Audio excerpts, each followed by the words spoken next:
Blackout 650 Gaming here, and welcome to a case of Distrust. This is another indie game. It's just a demo at the moment, but, you know, it is what it is, what it is, what it is. At least as far as I know, there's only a demo. There might be an actually paid-for version of it, I don't know. Let's do a full-on look through the whole thing. I feel like there's mouse acceleration, I can't tell for sure, though. What's medium look? Thanks. Alright, cool. Whatever. We'll pretend like I changed something. Let's just get right into this. I honestly don't even really know what this game's about. I just looked at the pictures like, oh, that looks pretty cool. I woke in my desk chair. Do I need to click here? Oh. Across from me were his piercing amber eyes. They surprised me at first, but I should have known he'd be there. I stretched and said mid-yawn, not very nice to sneak into a sleeping woman's apartment, but his stare just continued. That one. I laughed at its glare.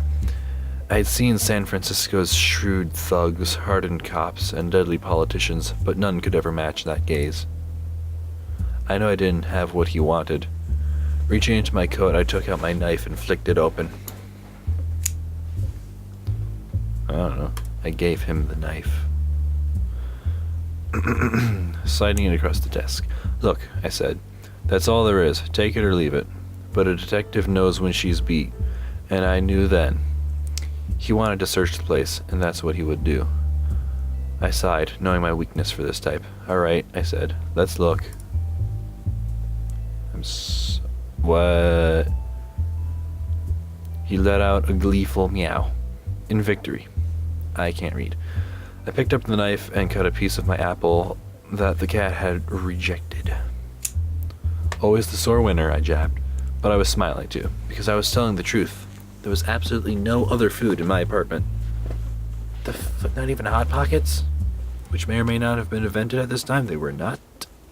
The cat often dropped by to scavenge.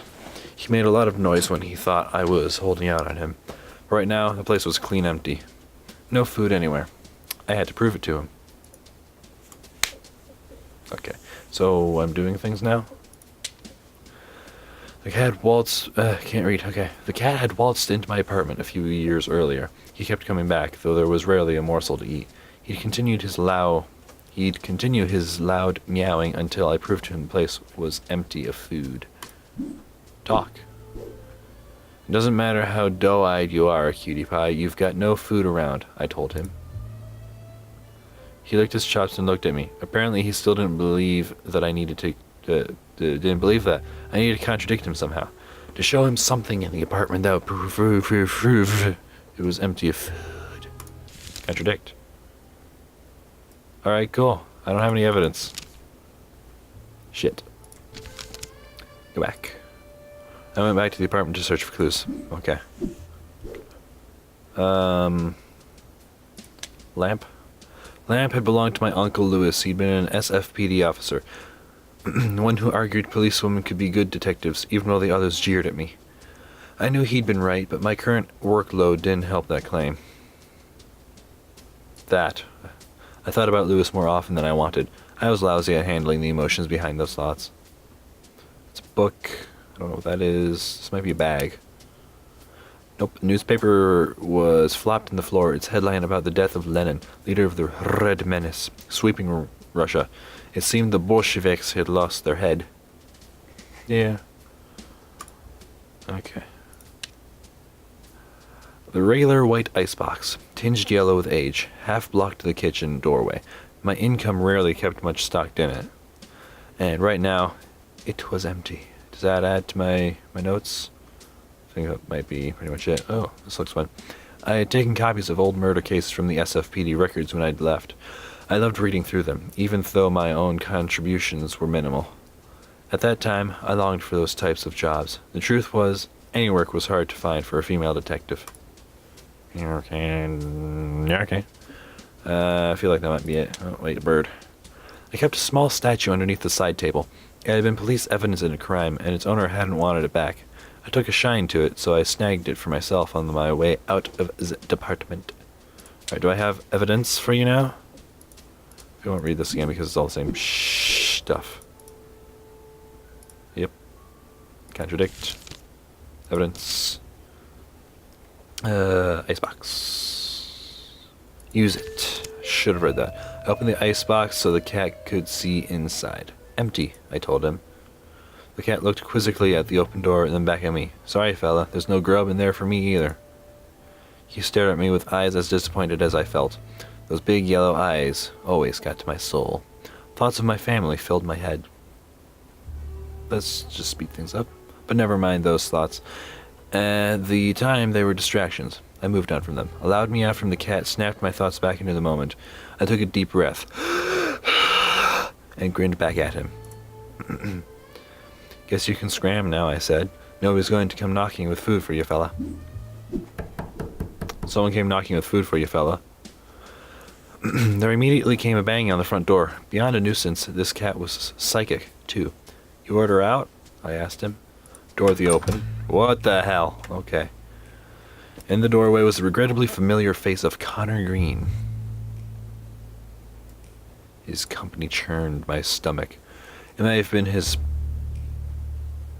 perfume, which hung around my nostrils like a lingering, unwanted guest, or that sordid smile, which was forever plastered on his face. Bergamot?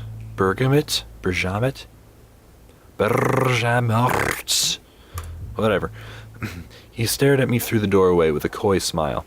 Well, ain't you gonna invite me inside? I don't know. It seems like a voice for him. I started closing the door. But he stuck out a foot to stop me. Hey now, he chided. Foul way to treat a customer, Malone. Maloney? Baloney? If it's a Maloney, baloney's coming into play. I don't fucking know. Never mind. Okay. So that was his angle, hiring me as a detective. I wondered what a bootlegger would need with a private eye, but he answered without my prompt. I'll make this quick. I can't take this to the hog house or the pigs would laugh me out. And other dicks just aren't as tempting. His grin widened. I thought this was going to be quick, I said. Oh, thought this was going to be quick, I said, and I started rolling a cigarette. That's too much work. It wasn't quick, and I'd already rolled and lit a second smoke when Green finally finished his story. I know the important bits in my book. Okay. It had started with a letter, slipped under his door in a white envelope. The envelope contained a single typewritten leaf, which he handed to me. It read, End your game, or we'll end you. It had no signature, instead ending with only a small scribble in the bottom right corner that resembled a black hand. Green had a lead on a new rum-running scheme. A connection from Vancouver he'd given a sample... Wait, I can't read... He'd given a sample to Tiny Paul, the gangster who ran the Tin Spoon Speakeasy.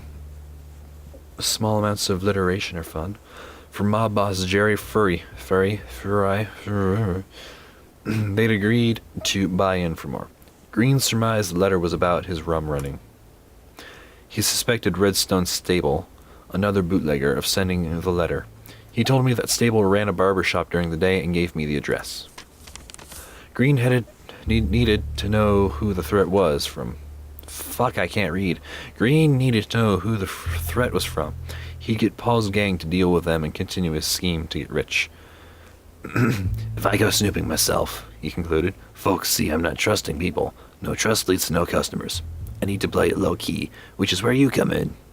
I raised an eyebrow and stared at him through the cigarette smoke. Something in his yarn was still twisted. He must have noted...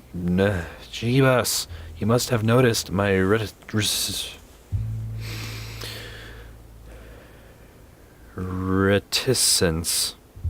Because he said, You know I worked closely with Lewis. I'm sure he'd want to protect me as much as any other victim.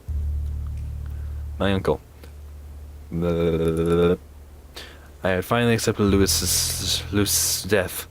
It was the only conclusion possible. He had taken his own life. He was the only officer who'd let me walk the beats or do more at crime scenes than comfort a widow. He'd been obsessed with helping victims and bringing justice to those beyond salvation. I'd quit the SFPD and started my own practice, taking his ethos to heart. Fucking ethos, pathos, and logos. Was Green worth my time? Would he be worth Lewis? Green had tipped off my uncle in a few cases. I wondered if that was enough to warrant my protection. Before I could think past my headache, he threw a bill in my lap. Keep the C note as a retainer. Keep the fuck. Now I lost my place. Keep the C note as a retainer, and don't worry about getting in touch. I'll find you later for a chat. That sounds fun. What could possibly go wrong? He turned down the hallway and I let him go. If he was willing to give me $100 with no commitment, I wouldn't stop him. That's fair. I turned back to the apartment, still confused about the whole story. My headache wasn't helping either. Same. Whenever I lacked clarity, a trip to Southern Coffee was usually the cure. Okay. Do I need to... Oh, there's a door over here. Can I say something to Cat? Cat... Oh, okay. I mounted a gold plate on the outside that read P.C. Maloney, or Malone, either way. Private investigator. There was only one place I needed to go to clear my head. Southern Coffee. Southern Coffee was a basement dive. It wasn't modern, hip, or ever busy, and it was my favorite place to down some paint. Okay, especially in the company of the best bartender in the city. Go here. Shouldn't we go there? Nice guy. I really like this art style. It's very clever. I gave my address and slash I thought I was being timed. I'll chat. He was young, not a teenager, but not far off. The redness in his face and a mean scowl told me he was angry. Don't much like driving taxi cabs? I offered. He looked quizzically at me through the rearview mirror before understanding that I meant... what I meant. Fuck it. No, lady. I like it right enough. Just some bozo. Some bozo for you were in there was giving me hell because I look like the boy his daughter's going out with. I can't do that voice. Went off about how my generation was ruining America. They don't know the half of it. That scumbag don't know Jack. Yeah, he's right over there somewhere. I don't fucking, he doesn't know him. It sounds like you know more, I asked. I'm no genius, he replied, but you talk to anyone from the last century, they'll tear off your ear just for being young. How'd they get so high, I wonder? Given the world in the 1890s like a smooth-running roadster, then what'd they do? Bash it on every curb in sight? I feel like I missed something. Their greed, their war, their politics, now they give us a ruined clunker, and they're mad at our manners when we grab the keys. I don't care. I agreed with him the great was the hardest fought. Nobody cares anymore. I regret talking to this guy. The taxi cab rolled to a stop. Anyhow, the driver said, "Thanks for letting me blow off steam. Have a nice day, miss." I opened the car door and stepped out. Southern Coffee was an automat diner. Ethel Burgess or whatever, the lone waitress, was friendly to help with any inquiry. Of course, if you winked at her right, she'd show you the way to the downstairs toilet where Frankie played bathroom attendant. A lot of things concern me here. Southern Coffee had the distinct feeling of home. The familiar smell of mold in that old basement was enough to put a grin on my face. You, sir. Frankie tended the bar at Southern Coffee. Though it wasn't his place, I'd never caught a whiff of the real owners. They trusted Frankie to do what he did best. I don't have a choice but to talk to him. I said, "Hello, Frankie?" Oh, like shortened version of hello, because that's the thing people say. Or said. And it was met with a smile and a grunt from Franklin Ernest Conway. That. He was a big fella, both wide and tall, and must have been a little over 50. He had a round head, kind brown eyes, and a cropped ring of gray hair encircling an otherwise bald scalp. His voice had a warm timbre that complemented the tobacco and whiskey smells of his speakeasy. Oh, alright, it was warm and timber. I sat at the bar. You got the spooks, PC? I don't have a voice for this, he asked. You're warned as a catcher's mitt. I suppose my exhaustion showed. I won $100 for nothing and I can't let it go. I told Frankie about the case. The threatening letter sent to Conor Green how he assumed it was related to his bootlegging and his suspicion of Redstone Stable. The story took longer than I wanted. Frankie, showing genuine interest by asking quite many questions. Okay, that was a stupid sentence, and the English person in me says it could be removed. When I finished, he threw me the whiskey sour he'd been stirring. I took a large gulp and gave a sigh as thanks. I'm not gonna do any more voices. Nobody likes it. Well, Green's case is better than most of what you're given, he said with some enthusiasm. Enthusiasm? Why is it? Wait, enthusiasm. Fuck it. If I think about it too much, my brain will explode. At least it's not more of the adultery bunk. Adultery bunk. Sure, I replied, but I started with a goal in mind. What's the point in helping a man like Green? Frankie clicked his tongue on his teeth.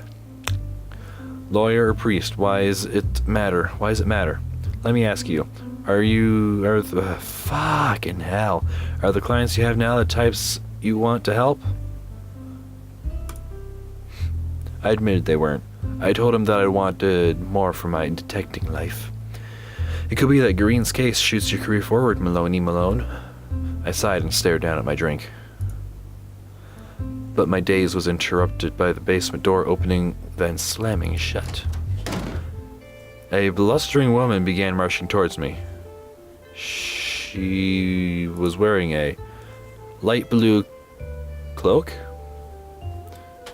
hat with a gray ribbon tilted back on her head, a scarf of similar blue draped around her neck, but I was startled by what she wore under it, a gray trench coat that looked too large for her frame. It was exactly like the one that had belonged to Lewis. But that's where we're gonna end this. If you want to know more, you should check this game out. It's on Game Jolt, whatever it's called, because I forgot already. A Case of Distrust. But yeah, it's a really cool game. I really like the art style. And it is just a demo, so I'm sure there probably isn't even actually that much more to it. Hard to say for sure. But yeah, like I said, if you enjoyed this video, go ahead and check it out on Game Jolt. And if you enjoyed this video, whatever. If you enjoyed this video, go ahead and leave a like. If you didn't, don't leave a like, and I'll see you in the next video.